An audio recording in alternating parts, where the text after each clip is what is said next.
Today I am going to tell you a few things about bioprocess engineering, and I will discuss the chromatographic techniques in greater detail. Bioprocess engineering is a stream of engineering sciences where you can generate marketable products by the use of biological living cells or biological entities. It can broadly be divided in two parts. One is called upstream bioprocess and the other part is called downstream bioprocess.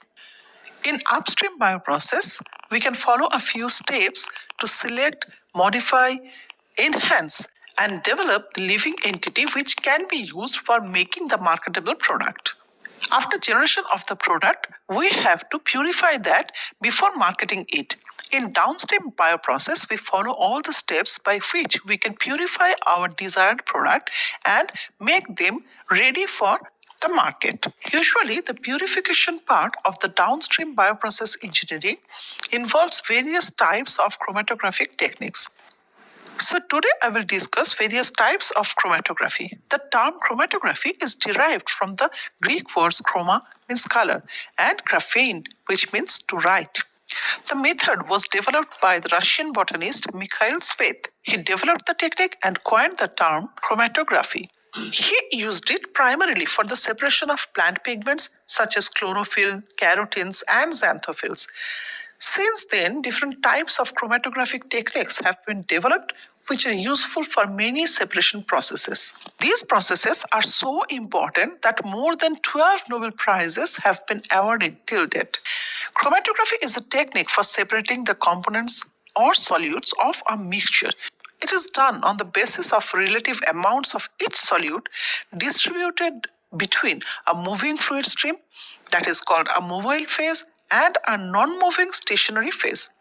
The mobile phase may be either a liquid or a gas, while the stationary phase, which is non-moving, is either a solid or a liquid.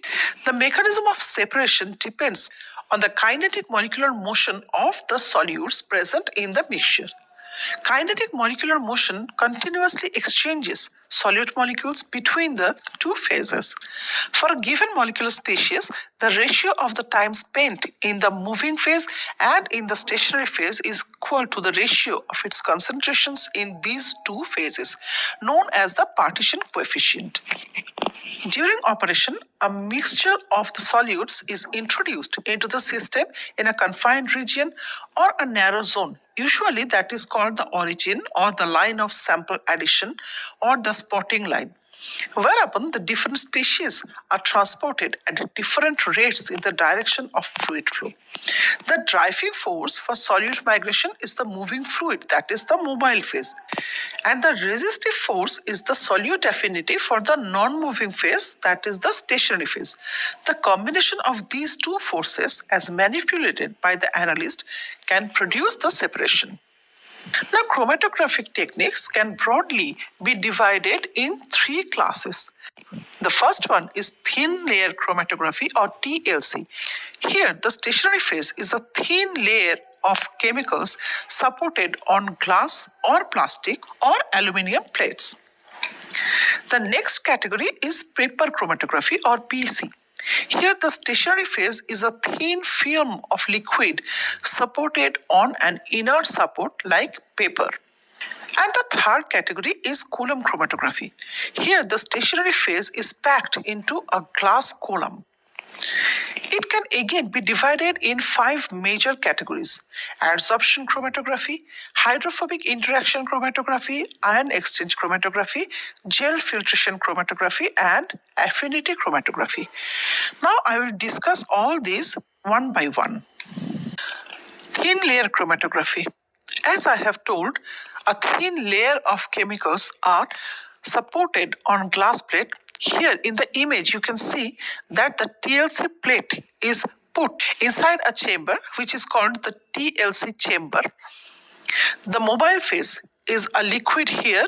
You can also see the spotting line for addition of samples, and then as the mobile phase will move through the stationary phase, it will carry the solutes with it, and depending upon the partition coefficient, different solutes present in each sample will move apart from each other, and finally we can get colored spots in the TLC plate. The retention factor value for each spot should be calculated, and it is characteristic for any given compound on the same stationary phase and the same mobile phase for the development of plates. Therefore, for a set of stationary phase and mobile phase, different solutes will have different RF values, and they can be compared with each other to finally determine the type of the solute present in the final TLC plate. Here you can see how we can determine the RF value for each solute. Now is paper chromatography. Here, the partition chromatography uses thin filter strips as carrier or inert support. The factor governing the separation of mixtures of solutes on filter paper is the partition between these two immiscible phases. Of those two immiscible phases, one is usually water adsorbed on cellulose fibers, which is present in the paper strip, and that acts as the stationary phase. The mobile phase, that is the second immiscible phase, is the organic solvent which flows past the sample on the paper and generate the solvent front. Now, partition occurs between the mobile phase and the stationary aqueous phase bound by cellulose. The isolation of each solute depends on partition coefficient of that solute. Again, partition coefficient can easily be calculated by the following formula. Like K is equal to concentration of the solute in the stationary phase divided by the concentration of the solute in the mobile phase. Here also you have to remember that the K value or the partition coefficient value is fixed for a particular solute in a particular set of stationary and mobile phases. This is the process of paper chromatography. In the left hand side, you can see the scheme of the technique, and in the right hand side, you can see the original image of a paper chromatography final plate. Next comes column chromatography. As I have told, the stationary phase is packed into a column, and the mobile phase is a moving liquid or a gas. According to the mechanism of separation of the solutes, 5 major types of column chromatography are seen. They are adsorption chromatography, gel filtration chromatography, hydrophobic interaction chromatography, ion exchange chromatography, and affinity chromatography. As I have just told, the stationary phase in column chromatography is packed in a narrow tube which is called the column. After packaging of the stationary phase, the mobile phase is forced under pressure or under the effect of gravity, and then it will percolate down through the stationary phase. When the void spaces of stationary phase is completely filled with the mobile phase, then the flow of the mobile phase is stopped for a few minutes, and then sample is layered carefully on the top of the mobile phase. And then the separation is allowed. Separation occurs under pressure or under the effect of gravity. For active separation, the mobile phase must be poured down after layering the sample, and eventually we can get different fractions for different solutes as shown in the lower part of the image in right hand side. The basic steps can be summarized like this. The column will be packed with cotton or glass wool to block the stationary phase from getting flushed down the column. Then we have to prepare silica or alumina slurry and let the particles to become activated, and we will pour down the slurry in the column. We will allow that to settle and drain the liquid and start running the mobile phase, and then sample layering, and then again mobile phase, and finally we have to flush the column with the mobile phase to remove any residual chemical which may have stayed within the column. Here are a few definitions which are important for column chromatography, like what is the solvent, what is the developer, what is effluent, what is eluent, what is eluate, and what is retention volume. Solvent is the mobile liquid phase with no affinity to the stationary phase.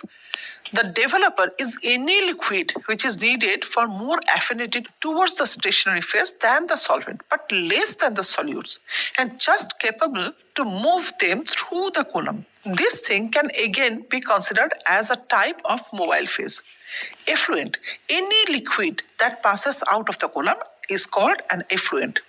An eluent is any liquid that has lesser affinity to the stationary phase than solutes, but is capable of moving down the solutes out of the column. So it is used to elute the solute from the column. Elute is the fraction of the eluent containing a required specific substance, that is the desired solute from the mixture. Retention volume or retardation volume is the volume of the mobile phase that passes out of the column before any kind of elution of any specific solute starts.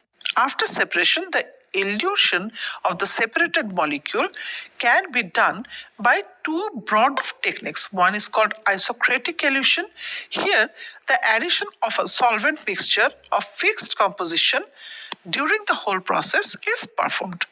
In the next type of elution technique, which is also called as gradient elution, the solvent mixture used for elution has no fixed composition. In one variety of gradient elution, continuous change in the composition of the mobile phase is used, and it helps in eluting different types of solutes which is separated inside the column. In the next type of gradient elution, a sudden change in the composition of the mobile phase is used, followed by a period where the mobile phase is held constant. By this type of elution techniques, we can elute out the desired solutes and can use those for further processes. Now the types of column chromatography. First is adsorption chromatography. Adsorption is different from adsorption. Adsorbents are such molecules which can attract few other molecules just on the surface of themselves. The most common adsorbents are alumina and silica gel, in which the interactions with the solute molecule is due to OH groups present on their surface. So obviously more polar molecules are adsorbed more strongly and thus will elute more slowly. Strength of adsorption of polar groups on polar support is in the following order. If the mixture of sample contains olefins, ethers, esters, lactones, aldehydes, amines, phenols, acids, everything, then olefins will come out first and then will come ether, then ester, then lactone, then aldehyde, and finally at the end we will get acids. Adsorption chromatography can be used in separation of various natural products. Like alumina can be used for getting sterols, dyestuffs, vitamins, esters, etc. Silica gel can be used for separating sterols and amino acids. Carbon can be used for peptides, carbohydrates, or amino acids. Calcium carbonate can be used for separating carotenoids and xanthophylls, and so on. Next is gel filtration chromatography. This type of chromatography is also known as size exclusion chromatography or molecular exclusion chromatography or molecular sieve chromatography or simply gel filtration chromatography. As the name indicates, this type of chromatography will help us to include some solutes inside that or exclude some solutes inside it. Finally, we can get the solutes present in the mixture separated inside the column and we can elute those accordingly. In gel filtration chromatography, the porous polymeric matrix formed of spongy particles with pores completely filled with the liquid phase or mobile phase. The diameter of the pores is critical as separation is based on the molecule size. The interior of the pores is reached partially or wholly by smaller molecules. The larger molecules of the sample are excluded and so they will come out earlier. The gels or the polymers of the stationary phase consist of open three-dimensional networks formed by cross-linking of long polymeric chains. The pore size varies with the degree of cross-linking. Then just like other gel chromatographic techniques, the sample is layered on the top of the column and then separation occurs, and finally by the help of mobile phase or any kind of eluent, we can elute the different types of solutes present in the mixtures one by one.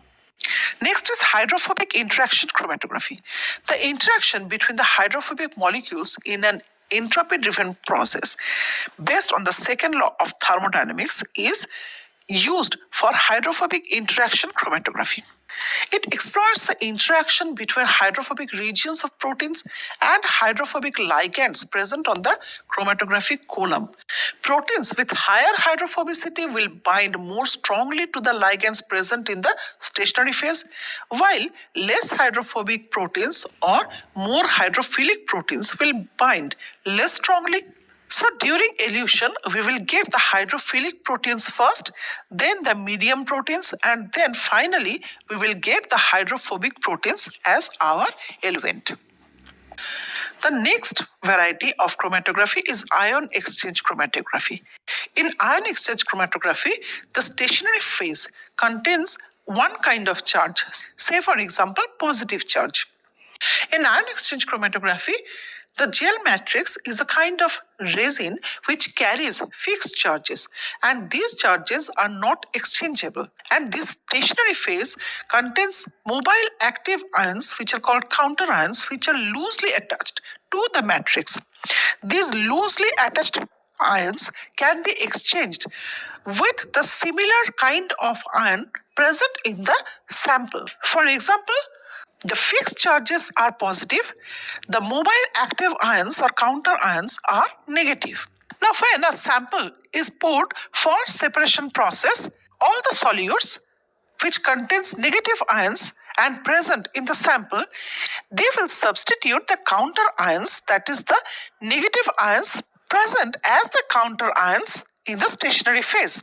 Therefore, the negative ions attached as counter ions in the stationary phase, they will come out of the gel, and then all the solutes which carry positive charges in the sample, they will come out of the gel column.